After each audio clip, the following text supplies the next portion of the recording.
음악과 오디오를 즐기는 가이드 샘튜브 식료입니다. 많이들 좋아하시고 사용자 그룹도 큰 그런 브랜드죠. 블루사운드 신제품이 나왔습니다. 이 회사 제품의 총합이라고 할 수 있는 올인원 앰프 파워노드 4세대, 바로 이 제품입니다. 블루사운드는 이제 어느새 포트폴리오가 굉장히 넓어져 있죠. 시작은 멀티룸, 그 네트워킹 기술과 하드웨어로 시작했던 그 회사가 이제 점점 앰프, 그 다음에 스피커, 그리고 이제 각종 미디어 서버나 하드 드라이브 같은 건 물론이고, 그래서 아예 시리즈 타이틀도 나눠지죠. 이런 싱글 액티브 스피커나 멀티 채널용 사운드바, 이런 홈시어터용 제품들은 이제 펄스 시리즈로 타이틀을 붙여갖고, 원래 이 회사의 메인스트림이었던 강력한 멀티룸 기능을 기반으로 한 네트워킹 시스템, 이쪽은 다 시리즈가 노드라는 타이틀을 붙이고 있습니다. 그래서 그 시스템의 어떤 동력이 되는 가장 강력한 파워는 블루사운드가 개발한 가격 고하를 막론하고 최상급 스트리밍 시스템인 블루 OS, 이걸 기반으로 하는 등급별 스트리머와 거기에 이제 앰프까지 추가시켜서 스피커만 연결하면 되는 이런 올인원 앰프까지, 그 작년에 막 출시했던 노드 스트리밍 삼형제 등급별로 했던 이런 스트리밍 제품들의 이 업데이트가 상당히 좀 왕성하고 빨랐던 거에 비해서 올인원 제품들은 왜 출시가 안 되지라고 생각했던 게, 사실은 3세대까지는 출시가 빨랐어요. 근데 이 파워노드 3세대 제품이 출시된 게 벌써 한 4, 5년 전이었던 것 같아요. 스트리밍 기술과 하드웨어는 발전하고 있는데 비해서 앰프는 뭔가 혁신적인 게 있어야 되잖아요. 그래서 이 3세대를 출시하고 약 5년 동안 새 제품이 없었는데 드디어 4세대가 나왔습니다. 그걸 바꿔서 말하면 4세대 제품은 3세대 제품에 없었던 꽤 많은 것들을 담고 있는 등급을 달리한 새 제품으로 출시가 됐다는 얘기죠. 뭐가 달라졌는지 다시 살펴볼까요? 첫 번째야말로 이 4세대 제품을 사야 되는 전체 변화 중에 거의 절반 정도 해당하는 그렇게 큰 비중을 차지하는 부분이라고 생각이 되는데, 그게 바로 앰프 출력 회로의 변경입니다. 출력 회로 방식 자체를 바꾸니까 출력 소재도 그에 따라서 바뀔 수밖에 없었어요. 그래서 출력 방식과 출력 트랜지스터가 동시에 바뀌었습니다. 3세대 쓰시는 분들은 알고 있겠지만, 기존 파워노드 3세대는 하이펙스 UCD 모듈을 사용한 전형적인 D클래스 증폭단을 구성한 방식이었는데, 신형 파워노드 4세대는 다이렉트 디지털 증폭 방식으로 설계가 됐습니다. 종종 그런 앰프들 보신 분들은 아시겠지만, 이게 디지털 모듈이 아날로그로 변환을 해서 그로 전압 증폭을 하는 그런 기존의 방식이 아니고, 중간에 아날로그 프로세싱을 하지 않아요. 스피커를 드라이브하는 최종 출력단까지 그대로 디지털로 증폭을 합니다. 이 방식은 상위 고급 제품들에서도 사용되기 시작한 지가 그렇게 오래되지 않았습니다. 근데 이 방식의 장점은 아날로그로 바꿨다 다시 증폭을 하는, 효율은 높지만 그 변환 과정에서 신호 출력에 생기는 왜곡, 이런 것들을 피할 수가 없었단 말이에요. 출력석 소재 자체도 굉장히 좋아야 되고, 그래서 아날로그로 바꿨다 증폭을 하는 이 방식을 하이브리드라고 불렀다면, 지금은 순 디지털, 그래서 이거를 풀 디지털 방식이라고 부르기도 하는데, 정확히는 다이렉트 디지털 증폭 방식입니다. 그래서 이 방식의 장점을 극대화, 최적화시키기 위해서 트랜지스터 자체도 그 질화 갈륨 있죠? GaN, 질화 갈륨 소재로 된 FET를 그 스위칭 트랜지스터로 사용한 이런 증폭단에 엄청난 변화가 있었습니다. 그래서 그 결과는 이 방식을 얘기하는 과정에서 다 설명이 되기도 했는데, 스위칭 속도가 굉장히 빠르고 컨버전과 프로세싱을 하는 중간 단계를 아예 없애서 왜곡률이 굉장히 낮습니다. 스위칭 왜곡, 그리고 노이즈까지도 낮춰진 그런 새로운 앰프가 되어 있습니다. 실제로 이 다이렉트 디지털 방식을 사용한 앰프들을 들어보면 소리가 대단히 매끄럽습니다. 어떤 경우는 이거 거의 진공관 소리에 가깝다고도 할 수 있는 그런 유연하고 매끄러운 소리. 물론 이제 잘 만들어야 되는데, 그렇게 제작이 잘 된 다이렉트 디지털 증폭단을 가진 앰프들의 특성은 드라이브 파워도 좋지만 아날로그와 구분하기 어려운 그런 감성적인 소리를 들려준다는 데 있습니다. 그래서 그게 이 파워노드 4세대에서 전체 변화 중에 하나지만 그 변화의 폭은 절반 정도 해당한다고 그래서 그렇게 말씀을 드렸습니다. 그래서 이 방식을 채택한 앰프들의 공통사항이기도 하고, 그걸로 얻어지는 거는 역시 원래 D클래스 증폭단의 고유의 장점인 고효율의 파워 드라이브, 그리고 거기에 얹은 다이렉트 드라이브 방식과 새로운 출력석 소재를 사용한 음악성 넘치는 재생, 이런 큰 변화가 있어서 그 4세대가 되면서 이제 말씀드릴 수많은 변화 중에 사운드에 영향을 미치는 비중은 절반까지 된다고 말씀을 드렸습니다. 그 다음에 두 번째는 멀티 채널용 앰프로 사용할 수 있게 아예 스피커 터미널 자체를 바꿨어요. 좌우 채널 외에도 센터 채널까지, 이제 LCR, 라이트 레프트 센터까지 그렇게 구성을 해서 두 채널로 구성을 하면은 100W 출력을 내는데, 세 개 채널로 구성을 하면 각각 80W 출력을 내는 그런 멀티 채널 앰프로 또 변신을 할 수 있게 그렇게 제작이 되어 있습니다. 이것도 이 제품의 특성과 용도에 꽤 큰 변화라고 할 수 있습니다. 그 그다음에 이것도 이제 점점 기술이 정교해지고 진화하고 있는데 디락 라이브 있죠. 그 룸 코렉션. 다양한 사용자 공간에 따른 편하게 룸 코렉션을 할 수 있는 막강한 기능 중에 하나죠. 사용자에 따라서는 이 기능이 굉장히 필요한, 이 기능이 정말 중요하다고 생각하는 분들도 많은 그 디락 라이브를 처음으로 장착했습니다.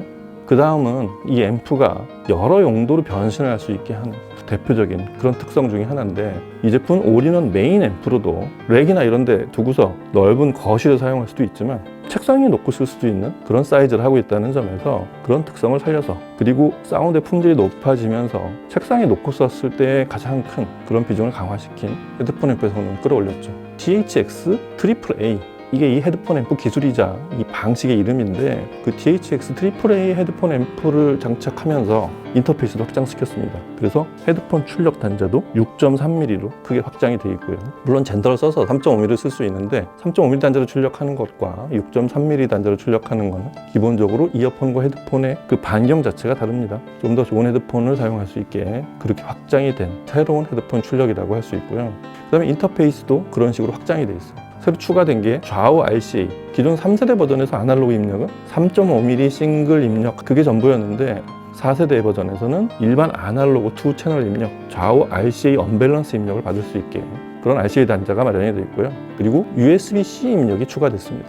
일반 PC나 노트북하고 바로 연결할 수 있는 제일 편리하고 업데이트된 그런 디지털 인터페이스를 장착하고 있습니다.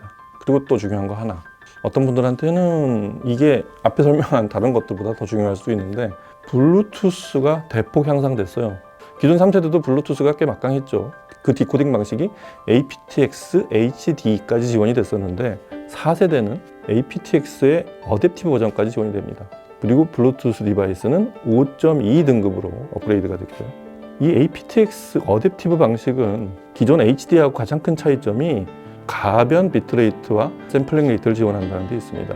그래서 원래 aptX HD 등급은 24비트에 48kHz를 고정으로 지원을 하는데, 이 어댑티브 방식은 24비트에 96kHz까지를 음원에 따라서 가변적으로 이렇게 유연하게 가변시킬 수 있다는 데서, 그래서 어댑티브인 겁니다. 그리고 그와 동시에 지원이 되는 게 로우 레이턴시 품질까지 지원이 돼서 기본적으로 음원의 파일이 크고 작아짐에 따라서 그 전송률과 비트레이트를 유연하게 변동시키면서 지연 시간은 낮춘 이런 새로운 블루투스, 그리고 5.2가 되면서 끊기는 현상도 낮춘 이런 막강한 블루투스 시스템이 장착이 됐습니다.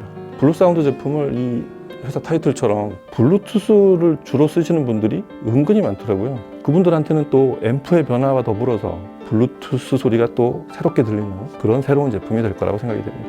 그 외에도 뭐 자잘한 게 많은데, 돌비 디지털을 무선으로 프로세싱하는 거, 이 기능도 강화가 돼 있고, 3대 제품을 이렇게 부분적으로 마이너 체인지를 해서 보정을 하고 이런 게 아니라 5년 만에 출시한 제품답게 준비를 많이 해서 거의 새로운 제품으로 이렇게 끌어올린, 3세대하고 차이를 많이 둔 그런 4세대 제품이 되었고요. 그렇게 만든 이유는 그 사이에 스트리밍 기능 외에 다양한 앰프를 결합시킨 올인원 제품들이 타사에서 우후죽순으로 많이 생기다 보니까 블루사운드가 그게 그렇게 아무나 만들 수 있는 제품이 아니고, 올인원은 이렇게 만드는 거야, 내가 보여줄게, 약간 이런 메시지를 담고 있는 게 아닐까. 음악을 들어보면 특히 그래요. 그런 많은 혁신을 가져온 파워노드 4세대 제품의 소리를 한번 같이 들어보도록 하겠습니다. 음악 들어보시죠.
happy as I can be.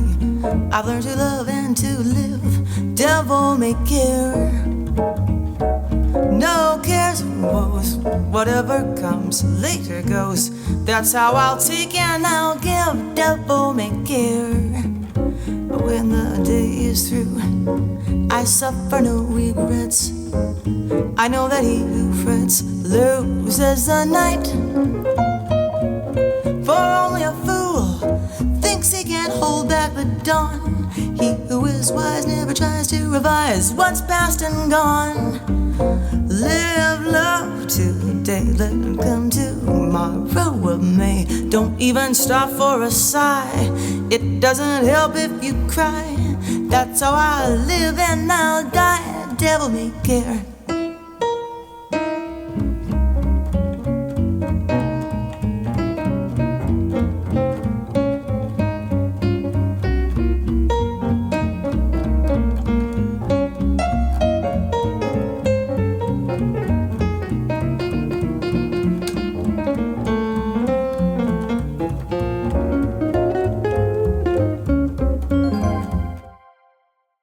이게 같은 제품이 아니고 자세히 보시면 왼쪽이 3세대 제품, 앞쪽 헤드폰 출력 홀이 3.5mm 조금 작죠? 그리고 그 홀이 큰 옆에 있는 이 흰색이 4세대 버전 파워노드입니다. 이 제품을 보고 있으면 블루사운드의 사용자건 아니건 이런 생각이 드실 거예요. 그렇게 거의 다른 제품으로 만들었으면 이쪽 스트리머들 로드 아이콘이나 이런 제품처럼 디자인을 좀 바꾸면 안 돼? 조금 크게도 만들고 뭔가 좀 특별한 디자인을 좀 입혀서 3세대하고 이렇게 척 봐도 다른 그런 디자인으로 만들지 않았지? 이런 생각이 아마 제일 먼저 드실 거예요. 저도 좀 물어보고 싶긴 한데 제가 이해하는 이 블루사운드의 올인원 제품의 경우는 오히려 자사 제품의 그 비율 있죠? 그 사이즈, 이 사이즈 컨셉을 바꾸지 않으니까 디자인을 굳이 바꿀 여지들이 많지 않은 거예요. 사실은 스트리머인 노드도 그랬어요. 사이즈가 거의 똑같아요. 그래서 앞쪽을 살짝 완만하게 하거나 키를 좀 키운 정도, 그리고 전면 패널의 크기를 조금씩 바꾸는 이런 정도, 정말 마이너한 부분들을 손을 댔지 제품의 전체 이 플랫폼이 되는 사이즈를 제품의 등급별로 이렇게 바꾸진 않았었거든요. 올인원인 파워노드는 좀 더 그래요. 이건 블루사운드의 스타일입니다. 그렇게 놓고 소리는 완전히 다르게 들리게 하는, 이거는 처음에 이 3세대와 4세대를 놓고 이제 음악을 듣고 나면 많은 생각이 바뀌게 돼요. 이렇게 다르면 뭐 디자인과 사이즈를 바꾸면 더 좋지만 굳이 안 바꿔도 돼, 이런 생각이 아마 저처럼 드시게 되지 않을까 싶습니다. 그래서 사이즈가 그대로 고정된 이렇게 컴팩트한 사이즈가 되다 보니까 이 앞쪽에 뭔가를 그런 인터페이스를 만들지 않고 위쪽으로 이렇게 터치를 할 수 있게, 이 사이즈 제품은 전면에서 바라보기보다 위에서 아래를 내려다보는 그렇게 될 가능성이 좀 더 많기 때문에 그렇습니다. 이거는 사실 어거노믹스에 관련된 사람의 활동 반경을 계산한 그런 디자인이라 생각이 드는데, 다시 말씀드리지만 음악을 듣고 나서는 이런 사이즈와 디자인이 그렇게 문제가 되지 않습니다. 혹시 모르겠어요. 여기서 스페셜 에디션이라는 걸 하나를 더 추가한다면 앞쪽에 이제 패턴을 하나 넣거나 뭔가 이렇게 색깔을 다르게 넣은 금박을 입히든, 블루사운드가 그럴 리는 없지만 그런 것들을 추가하는 정도가 되지 않을까 싶습니다. 근데 중요한 건 이 회사의 성능이자 핵심 사상은 이보다 훨씬 상위 제품들에서나 구현할 수 있었던 그런 블루 OS라는 오퍼레이팅 시스템, 스트리밍 시스템과 사용자 인터페이스, 사용자 음악 플레이 환경, 이런 것들을 오랫동안 연구한 그런 회사답게 음악을 플레이하는 이 시스템, 물리적으로도 음악 파일 재생하는 그런 품질에도 영향을 준 고성능 시스템이기도 하지만, 시각적으로 이걸 재생하는, 이것도 유쾌하게, 그리고 동작을 시킬 때 빠르게 돌아가는, 그리고 내가 자주 사용하지 않는 새로운 기능도 한번 눌러보고 싶게 만드는 그런 조그만 아이콘과의 화면 구성 같은 거 있죠. 그게 핸드폰이든 아이패드든, 그게 이 회사의 아주 코어한 고유의 영역인데, 제가 보기에 블루사운드는 그런 플레이 시스템의 성능에 맞먹는 그런 앰프를 개발하려고 무진 애를 썼을 거예요. 그게 구현이 되지 않으면 그냥 블루사운드의 스트리머에다가 타사 앰프 적당한 거 붙여서 쓰는 그런 사용자들이 많을 거기 때문에, 심지어는 타사 올인원으로 옮겨갈 수도 있기 때문에 앰프 또한 타사 제품하고 차별화되는 블루사운드의 사운드다 할 수 있을 만한 그런 앰프 시스템을 갖추는데 굉장히 많은 노력을 들였을 거라는 생각이 되고, 그게 이 4세대 제품에 고스란히 투입이 되어 있습니다. 그래서 지금 음악을 들어보시면 두 채널 100W 출력으로도 이거를 그냥 단순히 파워풀하다고 그러면 좀 그렇고, 디테일한 다이나믹스? 일단 그게 좋았어요. 다른 특성 얘기하기 이전에 이 작은 앰프에서 파워가 얼마나 나올까, 3세대 버전하고 좀 다른 새로운 다이나믹스로 시청자에게 어필할 수 있을까, 그걸 들어본 게 메가데스의 라이더 라이트닝이었습니다. 이게 아시겠지만 올 1월 달에 출시된 메가데스의 마지막 앨범에 들어있는 데이브 머스테인이 드디어 활동을 접으면서 그 꿈에도 그리던 타도 메탈리카, 본인이 작곡해놓고 한 번도 연주하거나 불러보지 못한 40년 전에 메탈리카가 녹음한 역시 대단한 앨범의 대단한 곡이었는데 그 곡의 품질을 여러모로 뛰어넘는 데이브 머스테인의 역작이라고 생각이 됩니다. 그래서 이 곡을 들어보면 그 파워풀하고 거칠지만 아주 정제되어 있는 그런 메가데스 표 라이더 라이트닝, 70대 중반을 넘은 이분이 힘차고 거친 보컬과 여전히 현란한 기타를 구사할 수 있다는 것도 놀랍긴 하지만 메탈리카 사운드하고 다른, 그리고 대단히 세련된 거칠음, 그걸 파워풀하게 들려줘서 대단히 역정적이었습니다. 스피커를 이제 오디오 벡터 QR1으로 시작을 했는데 이 파워노드 4세대의 가격 등급을 생각해서 그렇게 매칭을 했지만 이보다 크고 성능이 뛰어난 그런 스피커로 매칭을 하게 되면 이 파워노드 4세대 제품에서 좀 더 많은 게 발견이 되지 않을까, 그런 생각을 하게 됐습니다. 드라이브 자체가 여유가 있었지만 QR1에서 들을 수 있는 모든 신호를 다 들려주고 있었던 그런 생각을 하게 됐습니다. 풀 가동을 한 QR1 소리를 들을 수 있었던 것 같습니다. QR1으로도 좀 더 많은 게 발견되는 대편성, 악기수가 많은 곡을 들어보면 한쪽에서는 긴밀하게 움직이는 그런 동작들과 더불어서 음이 굉장히 매끄럽다는 생각을 하게 돼요. 여러 악기에서 시종 그런 생각을 하게 하는 감촉? 이런 게 느껴져도 좀 색달랐는데 이전에 파워노드에서는 들어보지 못했던 그런 감촉입니다. 전람의 그림, 바바야가 같은 Foot on Fowl's Leg 이런 곡을 들어보면 강자 다이나믹스와 피치가 끝까지 올라가는 그런 금관 악기 소리들이 원래 녹음에 없는 그런 거칠음으로 그렇게 그려지지 않고 상당히 매끄러워서 실제 음원을 듣는 듯한 그런 느낌? 이 품질은 이보다 훨씬 좋은 앰프랑 비교하면 스케일이 좀 더 커지는 거, 이런 거를 제외하고는 거의 그렇게 불만이 없는 정도. 사실 그 정도까지 표현을 하고 있어서 대단히 좋았습니다. 전람의 그림을 이 정도 품질로 들려주면은 이보다 좀 더 큰 규모의 스피커와 그런 환경을 갖춰주면 이거는 재생이 좀 한계가 있다, 이렇게 느낄 만한 곡들이 몇 개 없을 겁니다. 그런 걸 확인해 보려고 이 곡을 들어봤던 거고요. 전람의 그림 너무 좋았고요. 그런가 하면 이런 재즈의 업비트, 그 다음에 여자 보컬, 다이나 크롤의 데빌 메이 케어 같은 곡 들어보면 이 그루브감을 표현하는 느낌도 아주 매끄럽고 다정다감하게 들어오고, 보컬의 미세한 그런 표현들 있죠, 음색, 이런 게 잘 들어오는 게 일단 첫 번째인데, 거기에 얹어서 이 앰프 고유의 다른 앰프들보다 좀 더 좋은 부분은 뭐였냐면 전체의 밀도감이에요. 굉장히 긴밀하고 빠른 동작으로 움직이는데 뭔가 좀 건조하거나 메마르고 동작은 정확한데 좀 온기가 없는 이런 소리가 아니고, 윤기가 돌면서도 템포와 위상이 반듯하게 움직여서 입체감이 아주 잘 나오는 이런 느낌 있죠. 정교한 입체감. 말씀드린 대로 스케일 빼고는 이보다 상위 앰프들에 별로 부족하다는 느낌이 없습니다. 그거는 이제 스피커를 뭘로 결정하느냐에 따라서는, 그리고 시청 공간에 따라서 큰 앰프가 필요하지 않을 수도 있는 굉장히 좋은 덕목이라는 얘기죠. 사실 요새 만만한 올인원 제품들이 우후죽순으로 막 쏟아져서 소리를 이렇게 미세하게 굳이 구분할 필요가 없는 분들은 편리하게 쓸 수 있고 작고 이쁘기까지 한 이런 제품들을 보면 음질을 그렇게 디테일한 데까지는 그렇게까지 따질 필요 없어.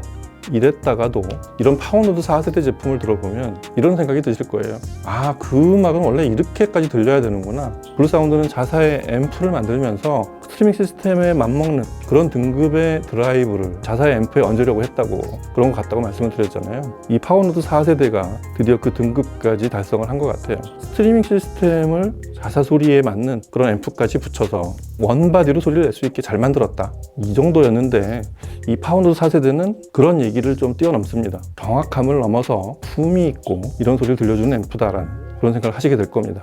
자, 파워노드 4세대 한번 출시되면 꼭 들어보시기 바랍니다. 자, 오늘은 캐나다의 블루사운드, 이 회사의 모든 기술이 다 집약된 최신예까지 끌어올린 올인원 앰프 파워노드 4세대 제품을 살펴보고 같이 들어봤습니다. 다음 시간에 또 다른 제품과 얘기를 찾아뵐게요.